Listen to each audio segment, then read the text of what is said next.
This video is a disclaimer, This is just me and Sui stating our opinions, and I think everybody have a freedom of speech, and just put in the comments your opinion. Hey y'all, happy Sunday, y'all. Happy Sunday. Meet the birthday boy. That's who party we was at last night. It was booty clapping. Say what's up. What up, what up? What up, world? So y'all, we finna have a conversation. We gonna talk about just different topics. Y'all love the chit chat, so here we go. We finna talk about how do we feel about Trump bringing the troops over to Chicago because of the violence in our city. You want to kick it off? How do you feel? Yeah. I'd most definitely completely disagree with Trump pertaining to like how he go about things, and I think based upon how we think as a people, what our foundation is, and like how we recognize who we are. It's a conflict to us also. And the reason why I say it's a conflict to us also is we can't see the bigger picture, right? The bigger picture are always the kids. Always the kids. You gotta understand that it's somebody coming behind you or somebody that came before you. So now we living in a time where we got a president like Donald Trump. Donald Trump is the perfect president for anybody to try to find some form of unity, right? And I say that because everything has to really get broke down for anything to get built up. And it's cool being uncomfortable, you know what I'm saying, with a person like Donald Trump, but you really got to see like the psychological part of it. Mm-hmm. It's stuff that like when we go through bad things and traumas and things like that, it become a regular thing, right? So people get desensitized in my mind. So bad things happen on a common basis. And we just like run out of tears at these funerals. Mm-hmm. We run out of clothes. Get used to it. Yeah, we get used to it. Mm-hmm. You know what I'm saying? That's what it means to be desensitized. Mm-hmm. It starts to become normal. So now Trump saying he's sending the troops here, it don't even like fear us. It don't even make us afraid. Some people was talking about they was gonna get them troops. Yeah, because they was going, and that's the trap, right? That's the trap. So the Democrats, you know what I'm saying? Their narrative is they campaign. I think every politician, or whatever the case may be, Democrats, Republicans, or independents, whatever they are, they all have agenda. And it's never about the people. It's never about us. Mm-hmm. It's never about us. And then you take a place like Chicago, right? Like, what's so bad about Chicago compared to the other states where the violence, you know what I'm saying, is messed up? What's the solution? Do you want to lock everybody up? Do you want mass incarceration? You know what I'm saying? That's why they constantly opening jails. Yeah, they're constantly opening up jails and funeral homes and hospitals. Yeah, that's where the money at, if you think about it. Cemeteries. Yes, you know the cemetery. Burr Oaks, bodies on top of bodies. What? And then ain't even no room. Yeah, ain't even no room. You don't even So you know. going to visit your loved one, you really visiting 10 people loved one right there at that same one grave site. And look how far we just got. We started off talking about the troops, you know what I'm saying? Then we started tapping into the dimensions of us. That's our struggle. Like, that's our struggle with. We can't, that's the psychological part of it, I really believe. If you don't have the mind frame to identify with the threat, then it's just regular. It's just, okay, Trump saying he bring the troops in. And now we start talking about some other stuff, and then they'll throw something on the TV, like they'll be like, Jay-Z and Beyonce concert coming to town. The same, it could be just throwing that out there. The same time the troops come. So everybody flocking up, black people are flocking to Beyonce concert, and they're not paying attention to what's going on around them, and that's how we get locked up. Look how they coming up in here with ISIS. They, even though that ain't our nationality, you still taking people against their fucking will who been here their entire life, been in the United States their entire life. A lot of them born here, and that's just like you just come and take us. You really, there got to be some type of amendment what you're doing. You breaking the law, and you doing that. They definitely breaking the law. You know what I'm saying? But what if people don't know the law? You know what I'm saying? What if humans don't know their human rights? What if, you know, the Constitution was built around a time where people were 3/5? You know what I'm saying? They didn't even identify with us of who we were. You know what I'm saying? This is how those same laws are still implemented right now to this day. Exactly. Nothing has changed. Since like 1916 or something. Exactly. When it was created, when it was established, nothing has changed pertaining to our people. Come on now. Because we couldn't even really vote. Women just got to be able to vote in what? 66? And that's the thing too about women. Like, you know, women I think are the most powerful. You know what I'm saying? But what if your mother wasn't a great enough mother to make a man or a little girl understand, you know what I'm saying, like what it means to have a mother. You know what I'm saying? Like we have to support women, but every time we see a woman, we think it different. Come on now. You know what I'm saying? We can't just walk up and say she's beautiful. We supposed to be the protectors. Come on now. Right? But we literally out here can't even protect ourselves because our minds are not right. Come on now. That's the whole thing. So when he's saying they bringing in the troops, all right, that don't have nothing to do with us. That's what people be saying. You know what I'm saying? But I thought that they was allowed inside of Illinois because this was safety.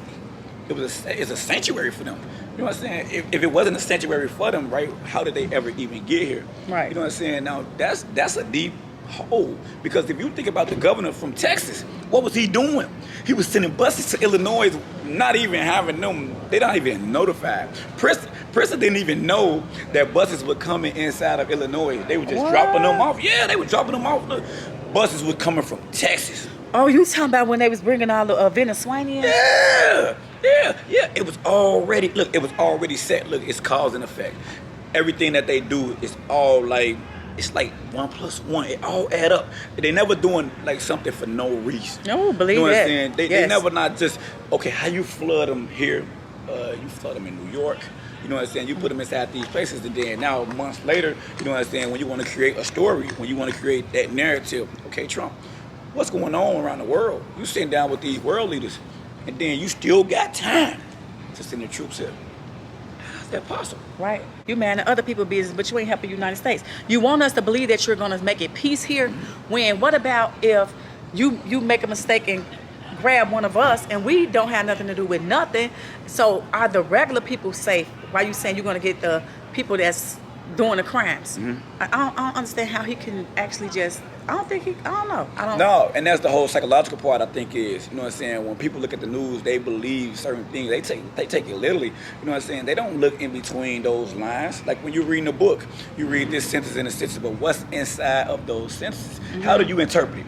You know what I'm saying? Now, if you interpret it a certain way, if you got a kid, right, that's why I always talk about the kids being a generational figure, a person that be inside of a generation that like carry on traditions, you know what I'm saying? Respect. It's like you have to have substance. So you have to grow your mind. Look, you got to be able to look from at all angles from things. You just can't be looking at, okay, like he bringing in the troops. And it's going to make everybody peaceful. What is it that benefits Trump from it? You give it, it's something else than just, I just don't see him just being that nice. Like he fooled people with the PPP loan. That's how people was manipulated to vote him back in. Y'all forgot all about COVID. That thousands of black people. Out of most of the races, it was our people that died, but it was our people that really helped vote him in. And he tricked the Hispanics, telling them that he was finna have somewhere for them to live and this and this and this. But all the time, y'all done went and voted for him, and he not just over here getting the Venezuelans. He is taking Hispanics and stuff too out of McDonald's at work, taking people from their kids. Then when it was when it was COVID, he had people in cages like animals. You know, crates and dividing people from their family like back in the days when we went through slavery. So speed it up to now. How do you feel about the crime in Chicago?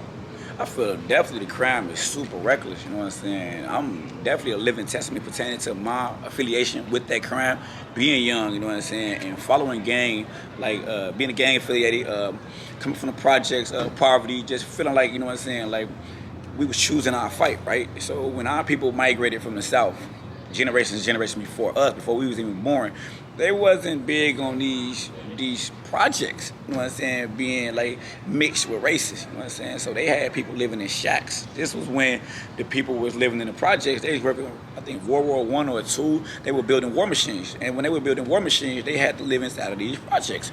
Now, once that mass movement from the South came here, then like it's too many black people, you know what I'm saying, to be in one spot. So my grandmother was one of the descendants that came, and she came from Money, Mississippi.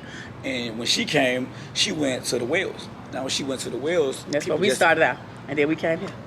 My mama started in the Wells, then we came here too. And then we came here, and then you think about it right now, this is one of those projects that was close to downtown. You know what I'm saying? So it was whites. It was whites in here, you know what I'm saying? Then blacks was in Bridgeport. And once people got flooded in like that, like we overrode it, right? So once we overrode it, what we do? we started telling each other, you know what I'm saying, that you wasn't welcome over here. Come on now. We done fell for the okie doke. Right. We done fell for the white man thing like we really own this. I just said that in my video the other day. That some boys jumped on my grandson. He went to a football game. They told him he can't come over there. You don't own the football game. You don't own the neighborhood. Now we killing each other. Yeah. We falling for the okie doke. Yeah. And you know what I'm saying? And we to blame. You know what I'm saying? We to blame. Even if we not pulling triggers, you know what I'm saying? We still got that mentality that encourage that. You know what I'm saying? Like, man, look, it's kids out here that can't even be kids. So imagine when they become teenagers, what they gonna be. I'm not surprised with the smash and grab. I'm not surprised with all the recklessness. I'm not surprised with their IQ. I'm not surprised that they don't go to school. I'm not surprised that they don't keep their hygiene up, their appearances, everything. I'm not surprised at all. You know what I'm saying? But what I am today is I gotta be accountable. I gotta be accountable. Okay, like what kind of role do I play with these kids? I'm not trying to force nothing down nobody's throat. I'm literally like, okay, this is the mistake that I made. Right? Look, I messed up. So I was following. You know what I'm saying? I was a follower. And the reason why I was a follower is because I was under the delusion that this is my family, these are my guys. And they didn't do nothing wrong, it's just growing up inside of that environment. So when I got wrongfully accused of a crime that I didn't commit, and I was locked up with 5 more individuals when the physical evidence said that one gun had committed this crime. Once they charged 5 people. They charged 6 of us. They charged 6 of us. So B-Boy and LP came home. You know what I'm saying? Me, Donald, Hot Dog, and Nelly, we all got life sentences. We had life sentence plus 6 years. Hot Dog, the only one, had life sentence plus 30 years. For whatever reason, I don't know. But that taught me, you know what I'm saying, like the value that they put on our lives. So I'm not surprised how they see us. I'm not surprised how they see us at all. Like, I just stay super optimistic. And how could 5 people or 6 people be accused of one gun? One person could have did it. I don't care. And then they say, because we together, all that. Yeah, then that's the law. You know what I'm saying? That's the law that they use. So they use accountability. So accountability is a charge where they just say you aiding, abetting, or soliciting of a crime. You know of a crime and you didn't notify the authorities. And if you didn't notify the authorities, you just as guilty as the person that pulled the trigger. But how do you even prove that I even knew of a crime? Come on now, that's a word. Yeah. That's a word. How do you know I know? Right, and it's the thing, you know what I'm saying? That's the kind of stuff that taught me how to think. That's taught me how to think, but I had to take an ultimate lesson. And that lesson was I had to get my whole liberty, my whole freedom had to be taken. And once my freedom was taken, it broke me down to the lowest form of a man. This is where you tap in with slavery and you tap in with people being oppressed. Once I was in jail, I'm like, okay, they broke me all the way down. I cried every time I lost an appeal. You know what I'm saying? But I still never stopped smiling. I ain't know what the fuck my smile was. You know what I'm saying? But I knew that it was like my spirit. So now when I get out of jail after serving 22 years in, now I speak this way. Now I think this way. I really, truly believe in psychological war. So when you're looking at the news and when you're looking at these things and they got these topics and they got these stories, it's all about your emotions. It's the same way that the politicians get your vote. Same exact way. If you feel a certain kind of way and you hear something and you react based off you feel, that's a hormone. That's a hormone. That's what you got anyway. It's like watching a love story and you've been in love before. You're gonna like the movie. You know what I'm saying? Right. Yeah. And the same way with Trump. You know what I'm saying? Okay, he bringing in the troops. I'm not surprised by that. You know, I'm not surprised by that because he didn't did this, he didn't did that. He didn't did everything and he's displaying it. The reason why he's displaying it because he need us to know that he's capable of that. But what we fail to realize is like, okay, since it's not applying to us, it don't really affect us. Come on now. Once they get them out the way, then who next? Thank you. Once they get them Venezuelans and them Hispanics out the way, they dragging us somewhere too. Yeah. And they had people bowed all up on slave boats years ago. That's how they doing them now. And no one.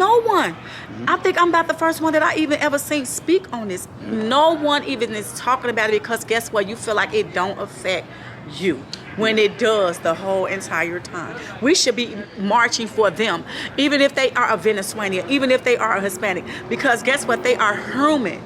We got to stand up for mankind, period. And that's the whole thing. So it's a word called empathy, right? And you gotta have it. You know what I'm saying? You gotta be able to put yourself inside of the next person's shoes, man. Like, it's easy to hate. You know what I'm saying? It's super, super hard to love. And the reason why it's super, super hard to love because people just got preconceived notions. They got ulterior motives. That's all right. You know what I'm saying? But you have to tap into your spirituality. You don't have to necessarily believe in this God or that God. You just gotta know what's right and what's wrong. It's called justice. You know what I'm saying? And it's scary. It's scary to live like that. And I understand it because it's not cool being an oddball, thinking different. You know what I'm saying? Everybody likes something on Facebook. Facebook, or they love something on Facebook. You know what I'm saying? How many people put substance out there? Like, you know what, man, my whole life, man, I was a follower.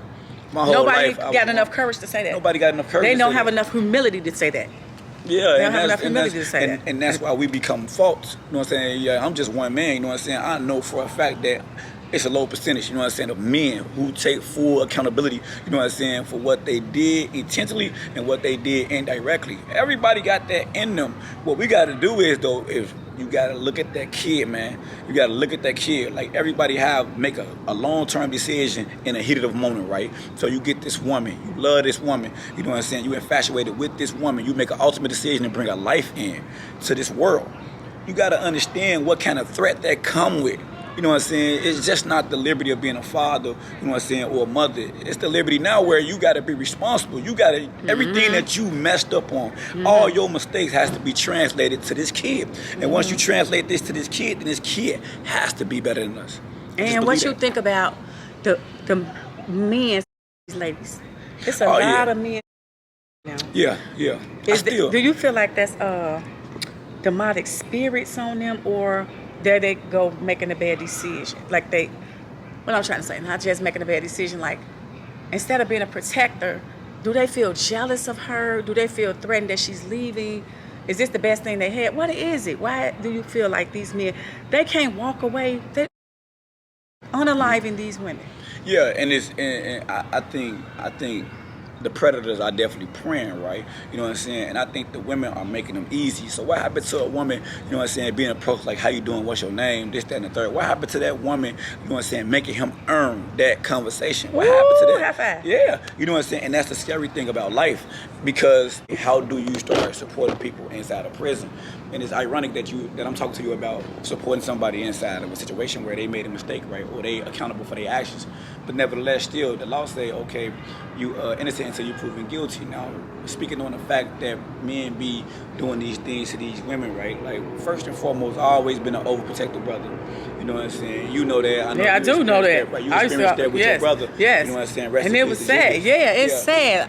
One of my brother, little friend, he used to call him like his little nephew, brother, whatever. But my brother, I told you, I was a missing person. I don't know nobody who was missing right now today. My brother never had a fight. So you got to still wonder, like, why did he have to die such a horrible death? It's so many people who passed, and it's so many bad people out here, and they still will not perish how he perished. So it's a lot just be going through my head, like, why did that have to happen to him like that? Yeah, that's why it was so easy to embrace you. Like, that's why it was so easy to talk to you, because my memories they vivid. You know what I'm saying? So I remember Julius with the velvet sweat, jogging suits. Yeah, you know what I'm saying? With the dance all day. Yeah, dancing him, Lil Larry, Mike, you know what I'm saying? Yeah. I grew up under Mike. Yeah. You know what I'm saying? So didn't want to hurt nobody. Yeah, and we don't understand our trauma sometimes. You know what I'm saying? We don't understand like what's going on with these girls out west when they organs coming up missing. And what I really got a problem with is the postal woman, right? So the postal woman was pregnant, and she still disappeared right now today. Yeah. Right now today. Yeah, right now today. And then nothing else has been said about it. And then think about it, Tosh, you know what I'm saying? You think about all the elements that a woman has, you know what I'm saying, going against her when it comes to her safety, right? So they got this thing with the human trafficking, you know what I'm saying? Yes. That's the psychological world, that's the psychological part that I always think about. If you can't think about how somebody can get snatched, right? If you can't think several ways, you just can't be like, okay, they said the baby daddy did this and he did that, okay, and then they said, hold on, where is the shot spotters? Where is these cameras? Where is these neighborhood watches? How is this lady as a public servant, you know what I'm saying, passing out short mail? And then, so you telling me she can go inside the mail and they can't find out if she went inside your mail and checked out your check or something like that? Then that's no traces of her, and she working for the public, the city. But look what color her skin is. You know what I'm saying? You think about the Bradley sisters, man, they got snatched off on 35th. When they was little kids. When they was little kids. And you don't even know, recently one of them was supposed to been on Instagram saying that was her. You know that wasn't her. They were, and that's sad. That was sad to say you was her, girl. And then people like, why would you say you her? And see, that's the psychological part I'm talking about, Tosh. You know what I'm saying? Our people help these other people create these narratives where they disregarding us. You know what I'm saying? If we was just sharp to the point where I was like watching this movie and I seen the storyline and I'm like, who wrote this? You know what I'm saying? How could they even think like this? You ever seen the great movie and you like, man, it gotta be a part 2. You know what I'm saying? That's the way I think when I'm hearing anything. You come talk to me about anything, I'm gonna have my own perception. I'm gonna have my own opinion of it. It's the same way with the news. It's the same way with the lady from the Postal Service. But if somebody's seen something. Of course somebody always sees something. And then think about our project. Our project's so small. 6 block radius. 26, 20, like 26, 29. Yeah. King Drive. Calumet Prairie. And this is the nicest project. It is. The nicest project. It is. It's definitely the nicest project because I grew up there. We lived there. You know what I'm saying? So we know. Yeah, but it's the perfect place for something bad to happen. You know what I'm saying? You think about me touching on women and what can happen to a woman. And when I see my sister, I'm like, okay, she driving. Okay, that's good. That's nice. But when she go in the grocery store, you know what I'm saying? Like people be following people. Yeah, and they had this stuff, right? They had this stuff with the fentanyl, you know what I'm saying? If you touch the door handle, you know what I'm saying? You'll pass out. They had the stuff with the money on the windshield wiper, you know what I'm saying? You come out of the gas station, and you find, see it, right? And you know you're gonna grab it. You get out, and you know they said like people can hand you a flyer. Like their business card, and it be on that too. They said they showed a lady was walking after she got the thing, and the man ran back behind her because she was finna faint. Like it's so sad all the stuff that women go through, but it's also sad what you black young men go through. Yeah, we could say we been followers, you know what I'm saying, but do we really have any really leaders to look up to? Like are our fathers and mothers really? I don't know how to say it. I know when we get in the streets with our friends, we're gonna do our own thing, but we gotta have some strong parents and strong aunties, and we gotta have different conversations. We're not having real conversations. We're not even telling kids how to change their pads. Be careful of your boyfriend, because he could, you know what I'm saying? Or be careful of your friends. They might lead you down the wrong path and cost you your life, and it's just so sad. Yeah, it's always gonna be unfortunate, you know what I'm saying, when a person don't grow into their mind frame. So once again, while I was incarcerated, I started thinking about the mind frame, right? So it's this the Gabarino report, right? And it's a doctor from New York.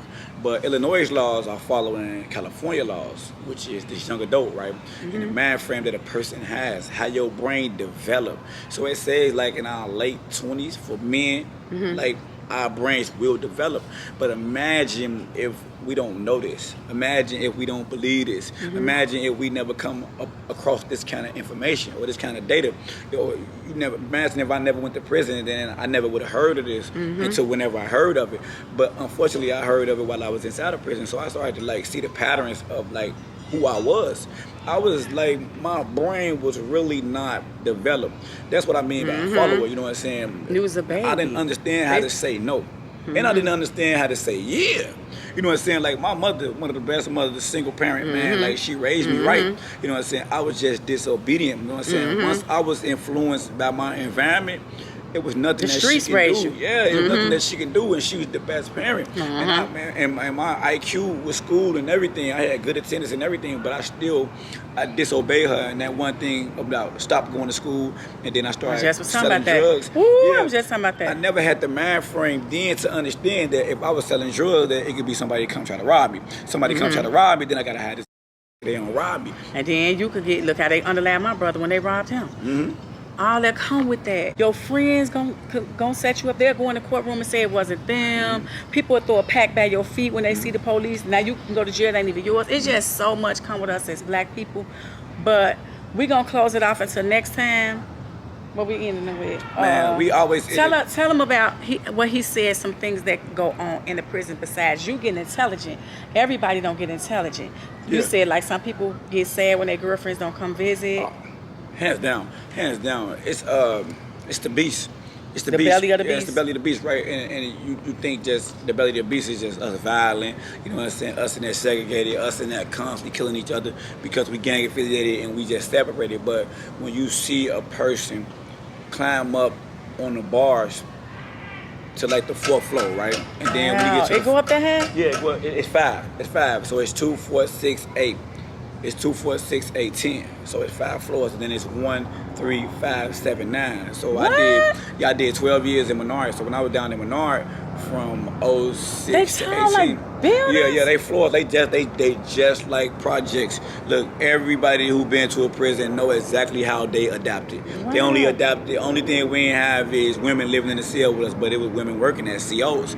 So people were able to still have a flair, right? They was able to still have they juice. You know what I'm saying? Go and dress up and get clean and everything like that. So you still able to have your smile, but you cannot prepare yourself for taking a nap and you hearing a scream.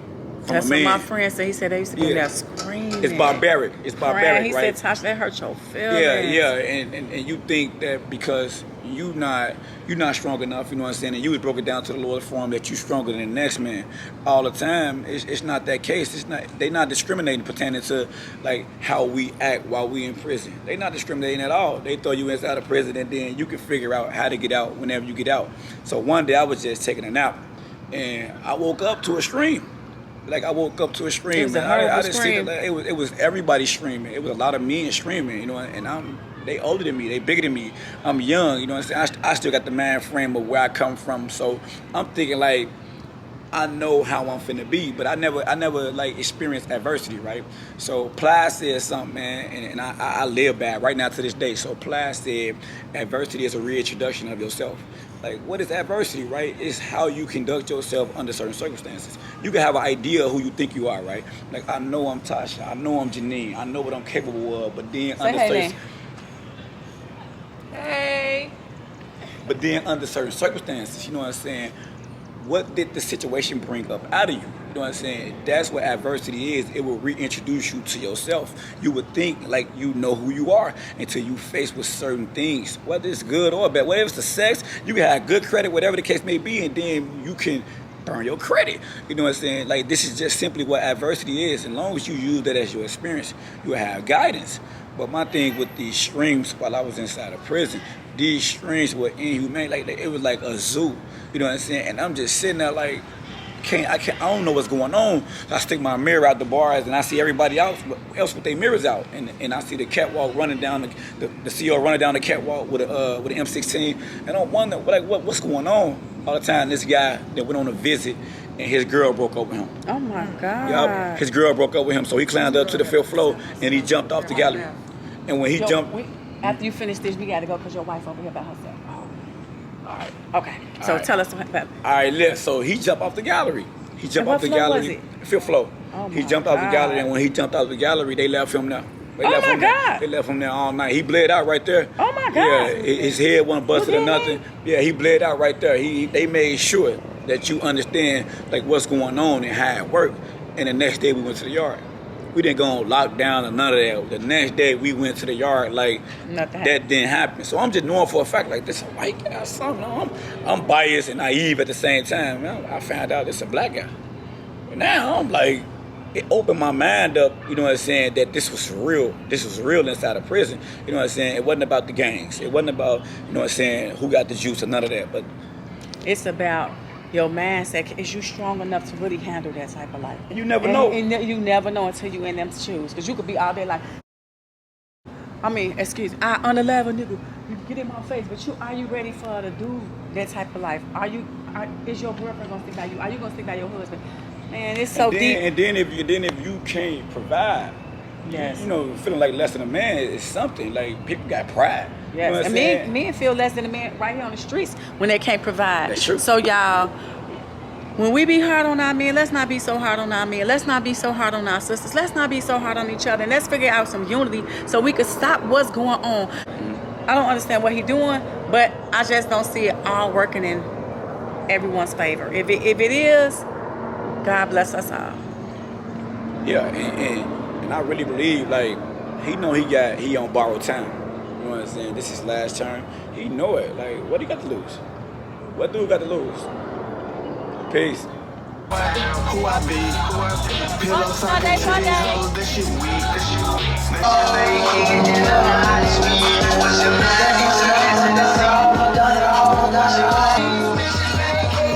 say my name. I swear.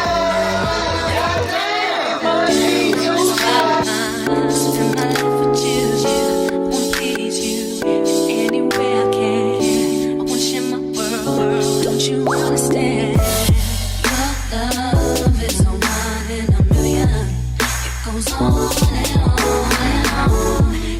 You give all day long. Your love is one in a million. It goes on and on and on. You give me a really good feeling all day long.